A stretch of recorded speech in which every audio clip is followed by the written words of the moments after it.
Selamat pagi saudara, selamat berjumpa kembali dalam pelajaran Alkitab bersama Suara di Bukit. Saya berharap keadaan saudara dan keluarga baik, penuh dengan damai sejahtera Allah kita Yesus Kristus. Saudaraku seiman, sudah menjadi perintah Tuhan bahwa kita harus percaya pada firman Allah dan tidak meragukannya. Namun hal ini akan teruji pada saat seseorang mengalami tantangan atau kesulitan dalam hidupnya. Apakah dia benar-benar percaya pada firman apapun yang terjadi dalam hidupnya? Minggu lalu kita telah belajar bagaimana Simeon berdoa pada Tuhan dengan sukacita karena dia telah melihat keselamatan Allah di bait Allah. Dan kali ini saudara, kita akan belajar bahwa kelahiran Yesus telah dinubuatkan oleh Nabi Yesaya sebelumnya. Kita akan baca dari bacaan Alkitab Yesaya pasal 7 ayat 10 sampai 14. Kalau saudara memegang Alkitab, mari kita baca bersama. Tuhan melanjutkan firman-Nya kepada Ahaz, katanya, mintalah suatu pertanda dari Tuhan Allahmu. Biarlah itu sesuatu dari dunia orang mati yang paling bawah atau sesuatu dari tempat tertinggi yang di atas. Tetapi Ahaz menjawab, aku tidak mau meminta, aku tidak mau mencobai Tuhan. Lalu berkatalah Nabi Yesaya, baiklah dengarkan, hai keluarga Daud. Belum cukupkah kamu melelahkan orang, sehingga kamu melelahkan Allahku juga? Sebab itu Tuhan sendirilah yang akan memberikan kepadamu suatu pertanda. Sesungguhnya seorang perempuan muda mengandung dan akan melahirkan seorang anak laki-laki. Dan ia akan menamakan dia Immanuel. Saudaraku seiman, banyak sekali nubuatan para nabi yang tertulis di Perjanjian Lama tentang Yesus Kristus, tentang kelahirannya, kehidupan dan pelayanannya sampai ia terangkat ke sorga. Yesus pun akan datang kembali untuk menegakkan kerajaannya sesuai dengan apa yang tertulis di Alkitab. Dan untuk dapat mengerti pasal yang telah kita baca bersama, mari kita pelajari latar belakang kenapa Nabi Yesaya mengatakan bahwa Tuhan akan memberikan sesuatu pertanda bagi kerajaan Yehuda. Yesaya adalah salah satu nabi yang hidup pada zaman kerajaan Yehuda sekitar tahun 736 sampai 686 sebelum Masehi. Di era pemerintahan 4 raja yaitu Azaria atau Uziah, Yotam, Ahaz, dan Hizkiah. Nubuatan ini dinyatakan oleh Yesaya pada saat Yehuda di bawah pemerintahan Raja Ahaz, yang pada saat itu menghadapi ancaman besar dari Raja Israel Pekahiah dan Raja Aram Rezin. Kedua kerajaan ini berniat untuk menggulingkan Raja Ahaz dan merobohkan kerajaannya. Raja Ahaz menolak peringatan Yesaya untuk meminta bantuan pada Tuhan dan bahwa Tuhan akan melindungi bangsa Yehuda. Namun dia meminta bantuan dari Tiglat-Pileser, Raja Asyur. Karena penolakan ini, maka Nabi Yesaya bernubuat bahwa Tuhan akan memberikan pertanda bahwa ada raja yang akan lahir yang akan dinamakan Immanuel. Dengan demikian Tuhan melindungi dan mempertahankan garis keturunan Raja Daud di mana Yesus akan dilahirkan. Nubuatan ini pun telah digenapi dan tertulis dalam Alkitab Matius 1 ayat 23 yang berbunyi, sesungguhnya anak darah itu akan mengandung dan melahirkan seorang anak laki-laki, dan mereka akan menamakan dia Immanuel, yang berarti Allah menyertai kita. Selanjutnya di pasal 9 ayat 6-7 Yesaya menyatakan, sebab seorang anak telah lahir untuk kita. Seorang putra telah diberikan untuk kita. Lambang pemerintahan ada di atas bahunya, dan namanya disebutkan orang Penasihat Ajaib, Allah yang perkasa, Bapa yang kekal, Raja damai, besar kekuasaannya dan damai sejahtera tidak akan berkesudahan di atas tahta Daud dan di dalam kerajaannya. Karena ia mendasarkan dan mengokohkannya dengan keadilan dan kebenaran dari sekarang sampai selama-lamanya. Kecemburuan Tuhan semesta alam akan melakukan hal ini.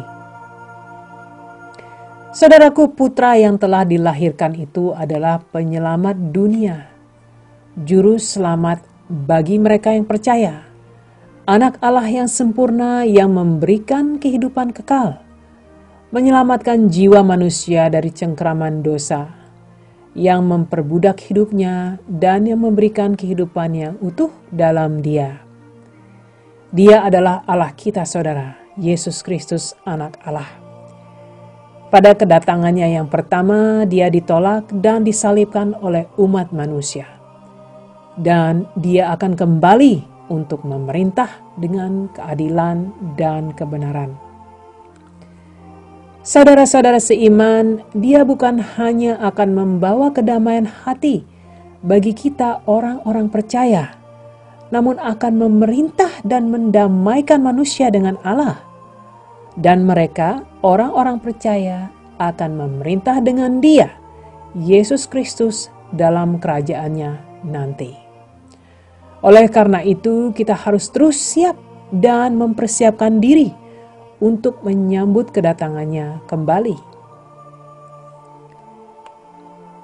Saudaraku, pada saat kita melihat kehidupan di dunia ini dengan segala kejahatan yang terjadi, akan sangat membuat atau membawa kekhawatiran hati bagi banyak orang. Banyak yang memikirkan kehidupan masa depan seperti apa yang akan terjadi dan dialami oleh anak-anak kita. Yesus berfirman dalam Matius 6 ayat 31-34 yang berbunyi, "Sebab itu janganlah kamu khawatir dan berkata, apakah yang akan kami makan? Apakah yang akan kami minum? Apakah yang akan kami pakai? Semua itu dicari bangsa-bangsa yang tidak mengenal Allah. Akan tetapi Bapamu yang di sorga tahu bahwa kamu memerlukan semuanya itu.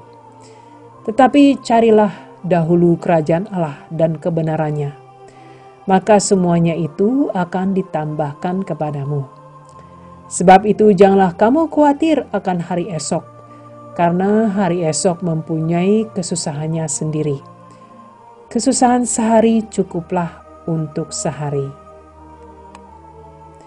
Saudaraku, kehidupan di dunia ini hanyalah sementara. Namun bukan berarti kita harus berkecil hati. Malah justru harus berbesar hati bahwa Allah selalu menyertai kita.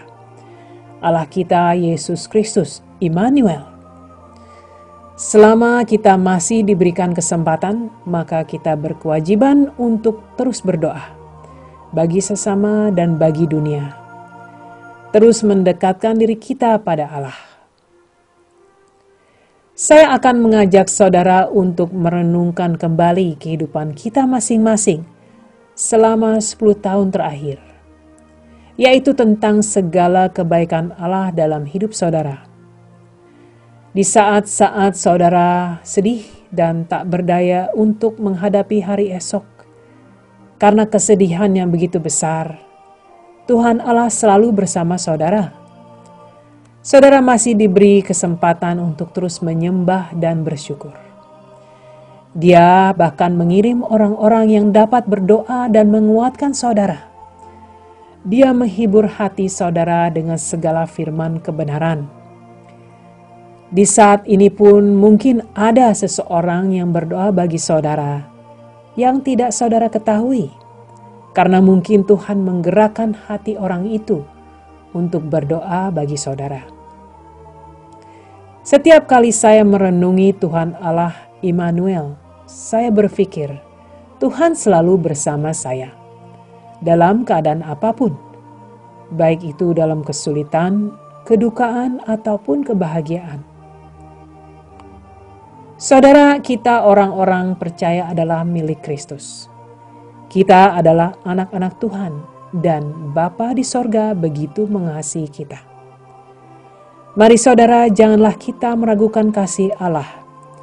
Janganlah kita bersungut-sungut dan mengeluh, namun berikan semua apa yang kita hadapi pada Yesus Kristus Tuhan Allah kita, dengan rasa syukur.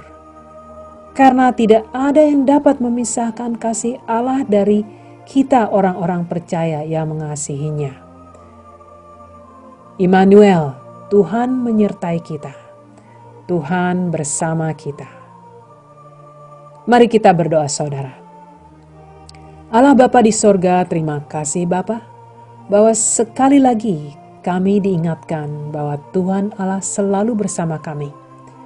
Kami memohon Bapa, memohon ampun apabila kami telah meragukan kasih-Mu. Kami berdoa Bapa untuk hidup kami dan hidup orang-orang yang kami cintai, untuk dapat lebih mengenal kasih-Mu, mengenal-Mu dan yang meyakini sepenuhnya bahwa Engkau Allah yang setia, Allah yang baik, Allah yang penuh kasih. Bapa, ajari kami terus untuk terus bersyukur atas segalanya, atas segala sesuatu yang terjadi dalam hidup kami, dan belajar untuk menyerahkan semuanya ke tangan-Mu. Di dalam nama Yesus yang sangat mulia dan agung, kami berdoa. Amin.